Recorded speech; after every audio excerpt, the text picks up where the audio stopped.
మరి మీరు ఏ బ్రాండ్ లేకుండానే అన్నోటీస్డ్ చీఫ్ మినిస్టర్గా మీరు రావడం పోవడం జరుగుతుందా అని చెప్పి విశ్లేషకులు శ్రేయోభిలాషులు అడుగుతున్నారు. నేను ఒక మాట చెప్పదలుచుకున్న ఈ వేదిక మీద నుంచి విశ్లేషకులకు విమర్శకులకు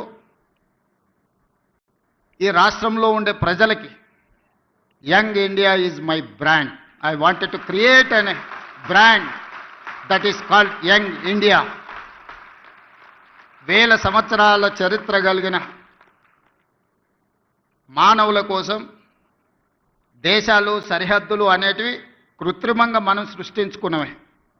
ఒకప్పుడు రాజ్యాలు ఉన్నప్పుడు బలవంతుడైన రాజు ఆక్రమించుకుంటూ పోతే పెద్ద పెద్ద రాజ్యాలు ఉండేటివి. మళ్ళీ సామంతులు స్వతంత్రం ప్రకటించుకుంటే అవి చిన్న రాజ్యాలుగా మారినాయి.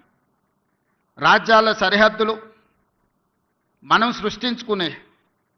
ఈరోజు వీసా విధానం ఒకప్పుడు పాకిస్తాన్ ఆఫ్ఘనిస్తాన్ వరకు అఖండ్ భారత్, కానీ దేశ విభజన జరిగిన తర్వాత బంగ్లాదేశ్ పాకిస్తాన్ ఆఫ్ఘనిస్తాన్ రకరకాల దేశాలుగా ఈరోజు వీసాలు తీసుకొని మనం వెళ్తున్నాం. ఈ సరిహద్దులు అన్నీ కూడా మనం కృత్రిమంగా సృష్టించుకున్న సరిహద్దులే, మానవులు తయారు చేసుకున్న సరిహద్దులు. కానీ వీళ్ళందరికీ అవసరమైన అవసరాలు ఏమి? వీటి మీద ప్రత్యేకమైన దృష్టి పెట్టాల్సిన అవసరం పాలకుల మీద ఉన్నది. అది రాజ్యాలు కావచ్చు, స్వతంత్ర భారతదేశం కావచ్చు.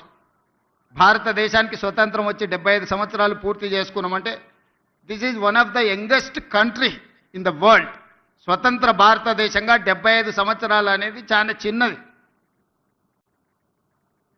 మనం పురాణాలను విన్నప్పుడు, చరిత్రలు చదివినప్పుడు 1000 సంవత్సరాల చరిత్ర గురించి మాట్లాడుకుంటున్నాం, చర్చించుకుంటున్నాం.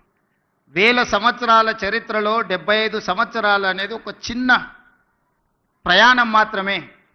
ఈ చిన్న ప్రయాణంలో ఎంతోమంది ప్రధానమంత్రులు, ముఖ్యమంత్రులు, మంత్రులు రకరకాలుగా వచ్చిండ్రు. కానీ కొద్దిమంది మాత్రమే చరిత్రలో నిలబడ్డారు. ఆ కొద్దిమంది చరిత్రలో తీసుకున్న నిర్ణయాలు చరిత్రనే మలుపు తిప్పే విధంగా రాష్ట్రాలు, దేశాలు అభివృద్ధి పదం వైపు నడిచినాయి.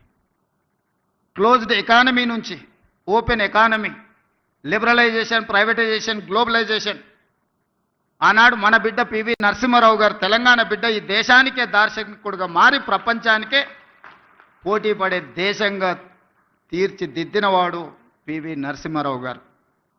ఈరోజు దేశంలో ఎవరికి ఇష్టం ఉన్నా లేకపోయినా, వారికి నచ్చినా నచ్చకపోయినా పివి నరసింహారావు గారి పేరు తీసుకోకుండా లిబరలైజేషన్, ప్రైవేటైజేషన్, గ్లోబలైజేషన్, ప్రపంచ దేశాలతో భారతదేశం పోటీ పడుతున్న విషయాన్ని ప్రస్తావించలేరు. అది వారి యొక్క విజ్ఞత. ఈ పరిణామ క్రమంలో ఈరోజు ఇక్కడ ఉన్న ఐఏఎస్, ఐపీఎస్